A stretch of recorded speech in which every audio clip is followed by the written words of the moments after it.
Good evening, you're now with me, Lorenzo Isaac, for TVS Nightline. Here are the headlines for tonight. A traffic police officer pleads not guilty at the Kuching High Court to a charge of deliberately shooting and killing a man with a pistol in April. A new 2.75 million ringgit project to build a classroom and administrative block at SJKC SPAOH will soon get underway. And in world news, the Israeli army bombs Gaza's only Catholic church, killing 3 people as the military continues its assault across the besieged enclave.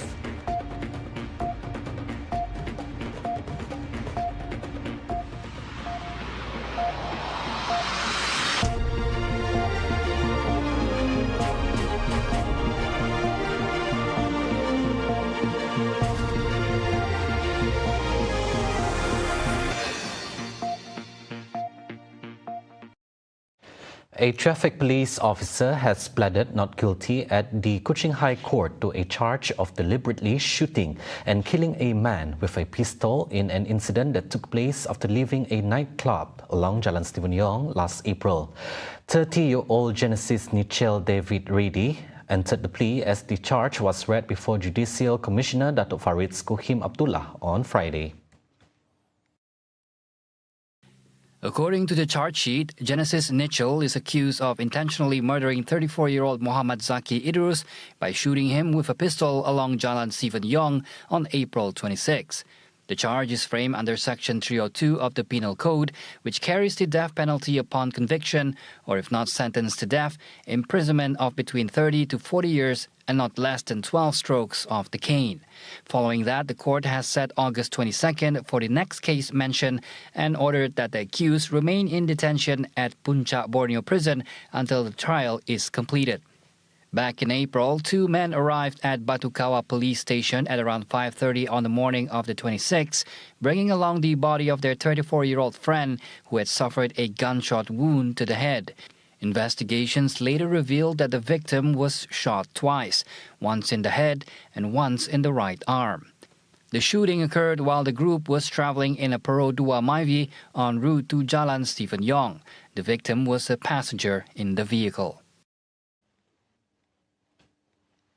A new 2.75 million ringgit project to build a classroom and administrative block at SJKC SPAOH in SPAOH will soon get underway.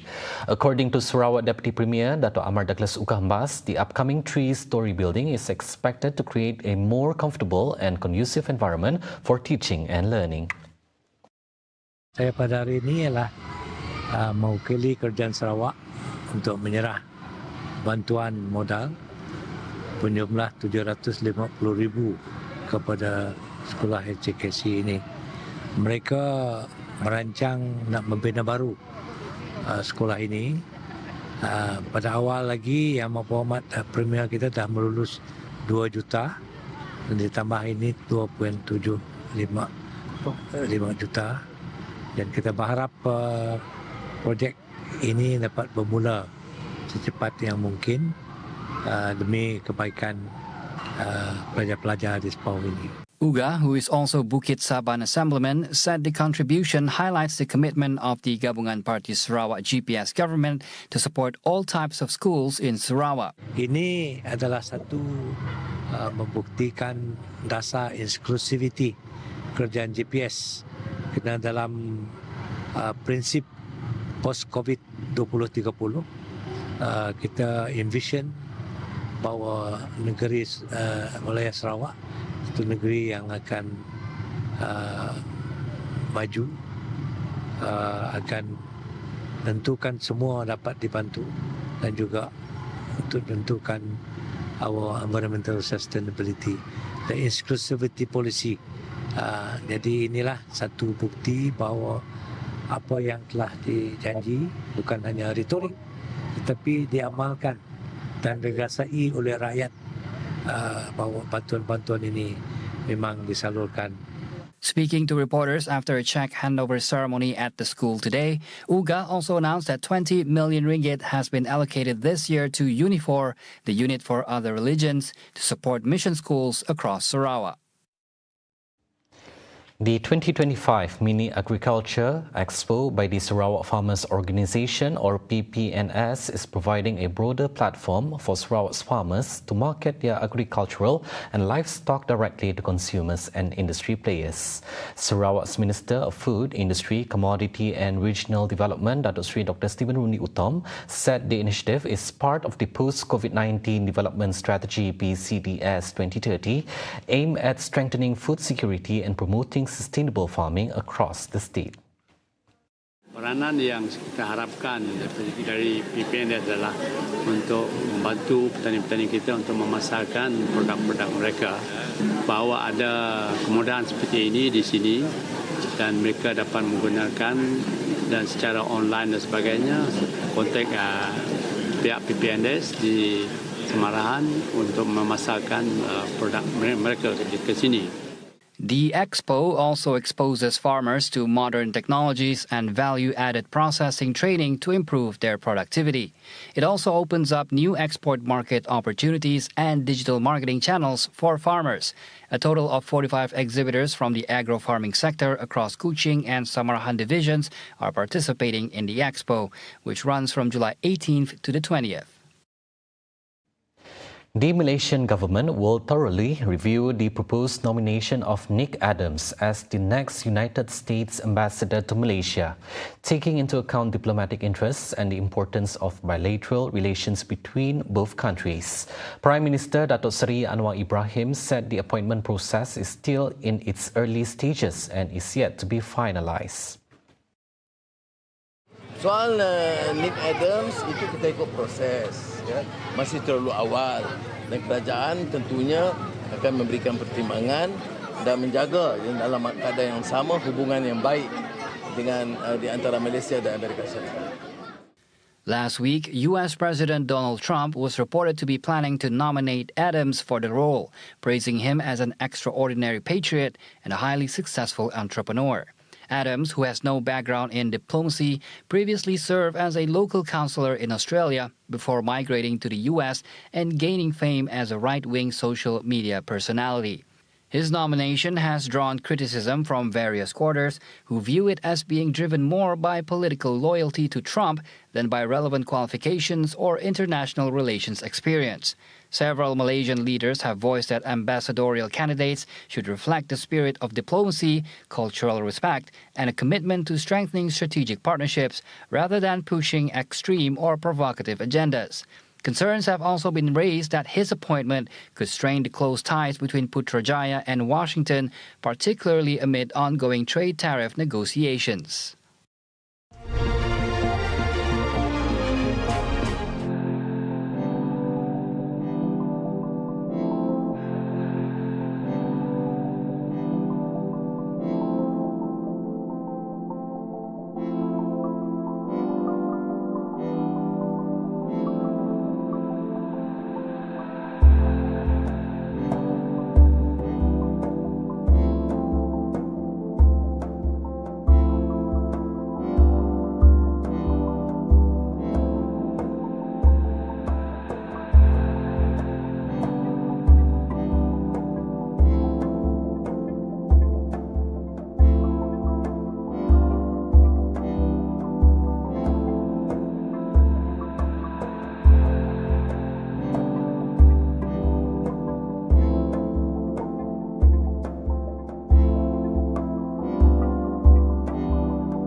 Welcome back. The Israeli army have bombed Gaza's only Catholic church on Thursday, killing 3 people as the military continues its assault across the besieged enclave. The Latin Patriarchate of Jerusalem said at least 10 others were wounded, including parish priest Father Gabriel Romanel. Witnesses and the Latin Patriarch said a tank shell slammed directly into the church around 10:30 a.m. local time. Palestinian Church Shadi Abu Dawood said the church's main hall was housing dozens of displaced citizens, mainly children and elderly people, and that all were peaceful civilians. Among those killed were the parish's 60-year-old janitor and an 84-year-old woman who was receiving psychosocial support inside the church compound. Pope Leo, the head of the Roman Catholic Church, said he was deeply saddened to learn of the loss of life and injury caused by the military attack on the Gaza church. Israeli Prime Minister Benjamin Netanyahu attributed the strike to stray ammunition, adding that Israel was investigating the incident and remains committed to protecting civilians and holy sites. His statement was issued after a call from United States President Donald Trump, who, according to the White House press secretary, had contacted the Israeli leader following the strike. It was not a positive reaction. He called Prime Minister Netanyahu this morning to address the strikes on that church in Gaza, and I understand the Prime Minister agreed to put out a statement. It was a mistake by the Israelis to hit that Catholic church. That's what the Prime Minister relayed to the President. An independent United Nations Commission report said last month that Israel has committed the crime against humanity of extermination by attacking Palestinian civilians sheltering in religious sites and schools in Gaza. The report by the UN Independent International Commission of Inquiry on the Occupied Palestinian Territory said Israel has destroyed more than half of all religious and cultural sites in the territory, as well as more than 90% of school and university buildings in Gaza. تعرض الكنائس وتعرض الأماكن المدنية وتعرض ما يتعرض له شعبنا هو بشكل عام يعني فاق الوصف والخيال وخرج عن نطاق حالة حقوق الإنسان وحالة المعايير الدولية والمواثيق وكافة المعاهدات التي نصت على يعني حماية المدنيين خلال الحروب. European Union countries today signed off on a new package of sanctions on Russia over the war in Ukraine, including lowering a price cap on Moscow's oil exports. The 18th round of economic punishment against Russia since its 2022 invasion was approved after Slovakia dropped a weeks-long block following talks with Brussels over separate plans to phase out Russian gas imports. As part of the new sanctions designed to sap Russia's war chest, diplomats said the EU has agreed to lower its price cap on Russian oil exported to third countries around the world to 15% below market value. Under the new EU scheme, the new level will start off at $47 and can be adjusted as oil prices change in the future. Our message is very clear. This war must end. We need a real ceasefire, and Russia has to come to the negotiating table with a serious proposal. As it is up to today not showing willingness to achieve peace, we will step up pressure on Russia, including through further robust sanctions. In addition, officials said the EU is blacklisting over 100 more vessels in the shadow fleet of aging tankers used by Russia to circumvent oil export curbs. There are also measures to stop the defunct Baltic Sea gas pipelines Nord Stream 1 and 2 from being brought back online. Among other targets, sanctions will be placed on a Russian-owned oil refinery in India and 2 Chinese banks as the EU seek to curb Moscow's ties with international partners. Those were the updates on TVS Nightline. I'm Lorenzo Isaac. Thank you for watching and have a good night.